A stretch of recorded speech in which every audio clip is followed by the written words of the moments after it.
Donc au niveau du bassin, après avoir fait l'examen initial du patient, on va faire la palpation. L'objectif de cette palpation, c'est d'observer les symétries ou les asymétries éventuelles au niveau de ce bassin et éventuellement de chercher des points qui seraient douloureux ou sensibles pour le patient, ce qui pourrait noter certaines problématiques.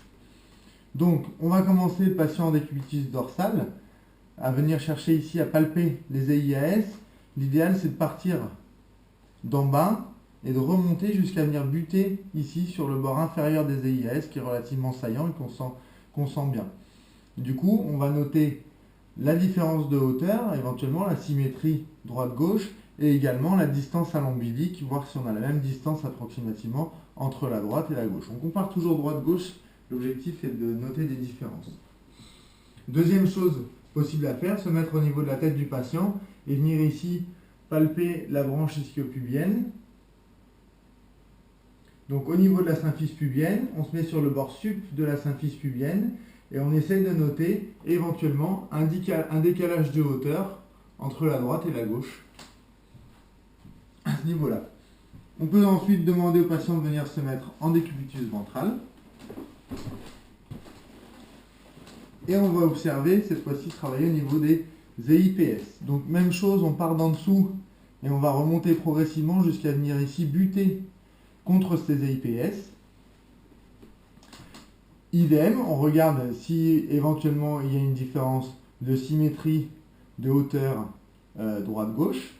En se plaçant légèrement en dedans des EIPS, on va pouvoir être sur les ligaments sacro-iliaque post, qu'on va pouvoir palper, voir si ça crée une douleur au niveau du patient, voir s'il y a une différence de tension aussi droite-gauche.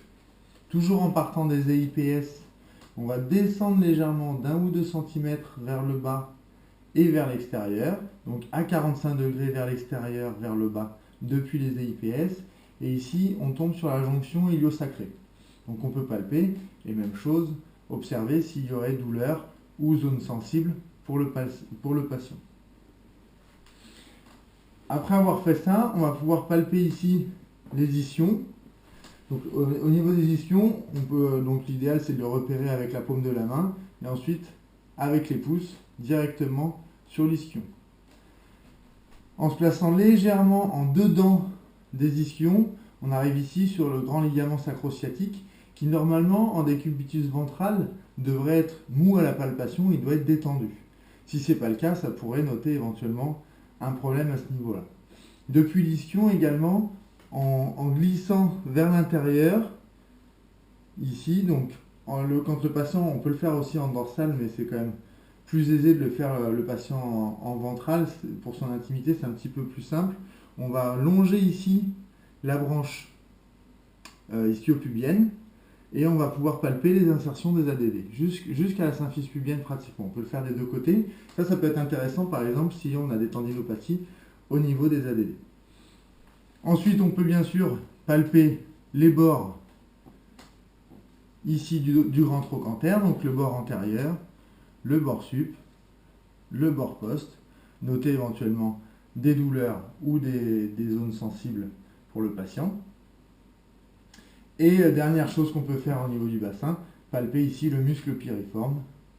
Donc par exemple dans le cas d'une cruralgie, on fera des points de Valeix dessus, etc. C'est aussi une zone qu'on peut travailler sur le patient. Donc voilà pour la palpation globale au niveau du bassin.